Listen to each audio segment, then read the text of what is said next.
very much, Ramas, for the gracious introduction. And I think wonderful to hear about the growth of TAB also. So what I'll do is over the next 20 minutes or so, I'll give you an outline, which is in two parts. I'll elaborate on my story, my personal story. And second part is essentially about my learnings, which I hoped people would have told me much earlier than I sort of discovered them. I began as an entrepreneur in 1992 after I returned from the US. I'd gone there for my education, about 3.5 years I stayed there. And it was the advice that my father had given when I left. He said, finish your master's in 9 months, work for 2 years and come back, because he had done exactly that in the mid 60s, even though he had a family to support, his family had debt, but he came back to India. So the decision to come back was pretty much made for me. And the first 2.5 years were very difficult years. I came back, I thought I was God's gift to the country, IIT education, US education. But then everything pretty much failed. I tried multiple things in technology, but nothing worked out. And so in late 94, I went and spent a couple of months in the US trying to figure out what to do next. I had many ideas, and it was that time when the internet was growing. It just started off, in fact, in the US. And I decided that I would create India World, an electronic information marketplace to connect Indians worldwide. So it was the first internet portal. We launched very close to the time that Yahoo and eBay had done. And my wife, we had just got married, arranged marriage. I got her to work with me, essentially because I realized I didn't have to pay her. I didn't have much money after those 2.5 years of failing. So over those 4.5 years that we ran India World, we tried to raise capital multiple times, but failed each time for various reasons. But we were profitable, and that really helped me to be able to say no if the offer was not right for me. And finally, in late 99, as Ramas mentioned, India World was acquired by Satyam Infoway, SIFI, for what was one of the largest internet deals in Asia at that time, for $115 million, nearly 500 crores at that time. After that, I started Netcore. We had many early challenges. First 10 years, we did not grow at all.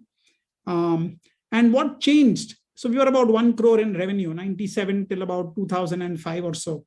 I had a lot of ideas. We would create interesting products, but could not sort of convert them into commercial successes. And it was then that a conversation with a friend essentially helped me think differently. He said, Rajesh, what you need is someone else to run the business. You are very good at coming up with ideas, but you are not able to take those ideas and make them commercially successful.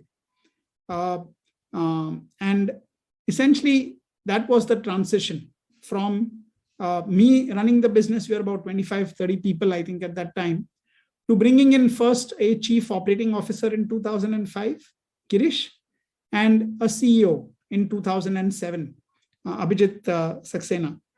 And that really started Netcore's growth. We are now roughly about 650 crores in revenue, extremely profitable. And as Ramas said, we are looking to IPO in the next year or so. The CEO decision in 2007 was not an easy decision for me. And that's sort of the transition point from owner run to owner managed. And I'll talk more about that a little bit later when I talk about some of my learnings. But the key reasons I made the decision were I realized that I was the bottleneck for Netcore's growth. While I could come up with ideas, making them into commercial successes was very difficult. Selling them was a very different proposition. Just because I had succeeded once in India World, it didn't mean that I could succeed again or every time. Abhijit came from a very different background from me. He was very sales oriented. He came from a digital media company. And when he joined, one of the key things was that I decided that I have to give him full freedom to run the business. because if I would then interfere, it would be very difficult. There would be two sort of decision makers, there would be two leadership centers, and that would be a very difficult way to basically, I would impede on his authority really. So that was a call I made. And at that time, we also reserved 25% for stock options. So from 100% ownership, we came down to 75. From me running the business, it basically became a CEO run business. And I think that is really the sort of transition point in Netcore's story. We've had 3 CEOs since then. Abhijit was there for 4 years. Then Girish, who was the CEO, took over for 4 years. And Kalpit, who has worked in Netcore pretty much right since the early days, has been CEO for the last now almost 7 years. Bhavna and I, my wife Bhavna and I, are very active. Bhavna is our CHRO, so runs HR. She's a very people's person, and she's a CA, qualified CA, and she's sort of the soul of the company. She's very, she loves dealing with everyone. I'm exactly the opposite. I love to just sit in my room and think and read. While we are not public, we had got an offer to invest about 10 years ago. So I decided one day to calculate the per share growth in price over 10 years, the CAGR. We have some idea of what we would be valued today. So that is 25% CAGR. So we've grown. We were listed. Our share price has gone up nearly more than 10x in the last 10 years, probably closer to 27, 28%. We have been what I call a proficon. So a proficon, I coined this phrase, this word. It's basically for companies which are private, which are and profitable, and have a reasonably high, valued highly. You have the unicorns who take in a lot of money. Founders in most cases are left with 10, 20% or even less share. You're basically working 80 to 90% of your time for the investors who are there. And many of the unicorns today, which we see, are also burning a lot of cash. So in both my companies, India World and Netcore, the one key thing which I've done is ensure profitability for the most part of their journeys. Of course, the initial periods, you do need to do a little investment. But there's a clear path to profitability very early on. And that has been, I think, one of the best decisions that we've basically made. So we combine profitability with growth. It can't be one or the other. You have to be able to do both. So that's sort of the story. In between, I spent about 8 years on the periphery of politics, 2011 to 18 or so. I had worked first I'd built a 100% team with my own money for BJP and Modi's campaign 2011 to 14. And then 2015 to 18, I tried to create a movement for prosperity on my own, which didn't really work out. But that's a story for another day. So I try out different things. I try out many different things in my life. Of course, there are these 2 big successes. And of course, the BJP campaign that we did worked out very well. But there are also 30 failures through the years, almost at the rate of 1 a year. And that's sort of been the story of my life. Every failure is hard, but that's the terrain. If you're an entrepreneur, and I think all of you all will know that very well, it's 2 sides of the same coin. It's the journey also, which is we are there for. So let me come to some of the learnings in the next 10 minutes, and then we'll have a Q&A right after that. So number 1 is, I think a business must have a single leader. I think it's very, very important. There cannot be dual power centers. So when you make the transition from an owner managed business to a professionally run, you have to give the person you bring in complete authority. Now, the person is going to be very different from you. So there are moments when you are going to also disagree. You should not disagree in public, because that then can undermine the authority. People will see that there is a difference of opinion, between you, and that will not be good for the health of the business. So it's the second key point, therefore, is what a friend of mine, in fact, Girish, our second CEO, told me from his time at Intel: disagree and commit. So I may not agree with every decision the CEO is making. Even today, Kalpit and I talk a lot. We don't necessarily agree on every decision that is there, but I will not disagree with him in public. In public, we are all committed to the same goal. If I cannot persuade him, I have to follow his path. So disagree, I mean, you have to voice your opinion, because at the end of the day, you're the founder. You have your dreams, your view also of the future. But disagree and commit is the way forward for the business. The third point is that, and I think it's great. I mean, all of you all are very familiar with this. But what I had done, this idea of an advisory board. So what I essentially, again, it was about 12 or 13 years ago. I realized that while we used to do our internal reviews, etc., but it was all, I mean, all of us knew about the business, of course, very well. We were all involved. It was very difficult for me to be sort of directly critical of any decision or any path that was there. I needed an outside-in perspective. And it's very difficult to set up a formal board many times when you're, of course, running a sort of business, a private business. So we created the concept of an advisory board. So initially, I started with 2 people I knew, and we would run the company as if we are a publicly listed company. So we would meet every quarter. At the end of the quarter, the team would present the results. They would present an action plan going forward. And I'm sure TAB works on a very similar way. But that, I think, helped us a lot. And I recommend this today, in fact, to most entrepreneurs I meet, saying that create an outside-in view. Pick 2 people, 4 people. In Netcore today, it's 6 people from different walks of life. And you're basically asking them for 4 hours of their time every quarter. And then the team, basically the management team, will present it, take their inputs. It's not sort of a proper board. There's no fiduciary responsibility. You take those as inputs, and that works then as a guide for you for what you want to do, be able to do next. The fourth point is that even when you bring in someone else, it does not mean that you should be stepping back necessarily.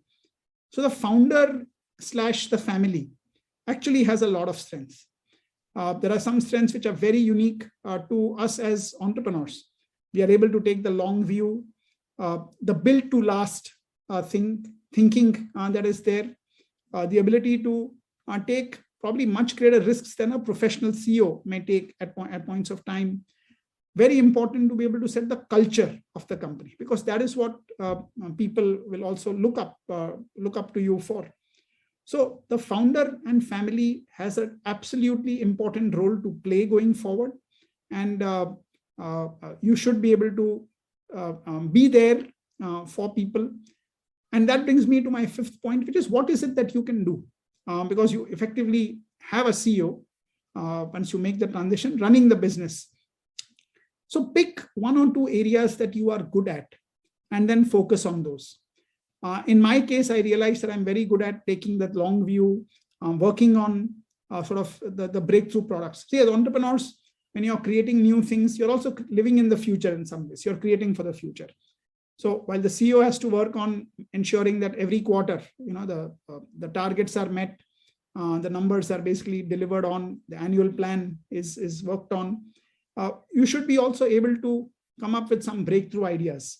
So it's a friend of mine from McKinsey who basically calls it the microscope and the telescope, that you need to be able to combine both of these things, the sort of granular view and the big picture view. And as founders, entrepreneurs, perhaps we are a little more, we are probably a little better at taking the longer view. So in Netcore today, I work on some of the breakthrough initiatives. I have a lot of customer conversations for some of these ideas. I have created a small team where we can try out these ideas. So like a labs, like a Netcore labs internally, which is there. So there is no reason to basically just say that, look, I've got someone else in and I've therefore no role in the company. It's never like that. I think you have to discover your own niche and then build on that. I'll also add a few more points which Ramas had suggested that I talk about, and from our conversation that we had a few months ago. So these are there, and of course, if you have any questions on any aspect, I'll be glad to answer. I write every day, like Ramas said. I write at rajeshjain.com. This is covering the last 2 years. I had a blog earlier from 1999 to 2012 at emergic.org. And I didn't write in between because I was working on the political side, so I didn't want any of my views to cloud the external sort of perspective. So the way I write, because I write for myself. So that's, I think, very important to understand. I'm not writing. I don't care if other people read it. If they benefit, fantastic. I'm very open. I write sort of what I think, and when you read it, you'll get a sense. I write on 3 themes: marketing, entrepreneurship, and India-related themes. And I realized that writing, I think, is very, very helpful. So it's not the social media type writing. I don't really have a social media presence. It's a little more thought through writing, because when I want to explore new areas, I think the best way is not just reading, but also writing about it. And that's what you'll find in a lot of cases on my blog. So the way I'm one of those early risers. I wake up at 4:30 every morning. And then I'll spend about an hour early morning. It's the dark and there is no disturbance. There are no emails. There are no WhatsApp messages to worry about. And that I find 1 hour in the morning a very, very good time slot for basically deep thinking. We should all create our own me time slot, whether it is morning, evening, because once after 7:38, the world starts. You don't, as entrepreneurs, you don't necessarily have everything in your control. So that the morning time, basically the thinking and the writing is I think, very essential. Sometimes I'll, of course, write on topics which I can share internally, and some days I'm writing for the blog. Typically, most of my blog writings, because I need a lot more contiguous time, happens on Saturdays and Sunday mornings. There are 3 books I will recommend. I mean, I'm sure you all will, many of you all would have read at least one or more of them. Jim Collins, of course, everyone has heard of Good to Great and Build to Last. But I think the best book is the one which came out just over a year ago, called Beyond Entrepreneurship 2.0. And it is exactly for people like us.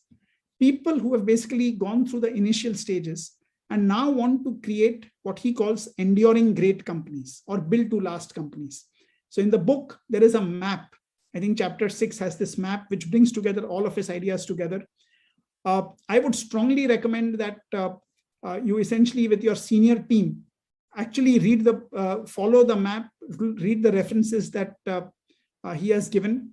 I, in fact, did the same thing for my team. I created a 6-part course where we would meet every alternate week for 1.5 hours. It gives a common vocabulary. It gives a shared vision of how to think long term. So if you can do that, if you need any help on the course, etc., that I created with the readings, just let Ramas know and I'll send it to him, or you can reach out to me directly. The second book is another very interesting book, Lessons from the Titans, Titans, by Scott Davis. So it's about the great companies in the sort of what we would today call the old economy. How GE, Danaher, once upon a time, the rise and the fall, Danaher, etc., they built their businesses. So how, like a company like Danaher, which is fantastic in doing acquisitions, how it created a Danaher business system internally, how it created an acquisitions factory. A lot of very good learnings. There are about 8 or 9 companies profiled in that book. And finally, there's another very good book called The Outsiders by Thorndike, which covers what he says is, and which I actually was a great insight for me, that the number one responsibility for a CEO is actually capital allocation. And the metric for measuring performance of a CEO is how is your per share price grown through the years. I think that's what I would recommend. And last point is that I follow this principle of stoicism. It's a little bit essentially on the lines of don't sweat about the things which are beyond your control, because as an entrepreneur, you will have a lot of those things. And much unhappiness is actually caused by things you can't control. So I'll stop there. And my email address is very simple, rajesh@netcorecloud.com. And if you all have any questions or references, just feel free to email me and I'll revert back. Thank you.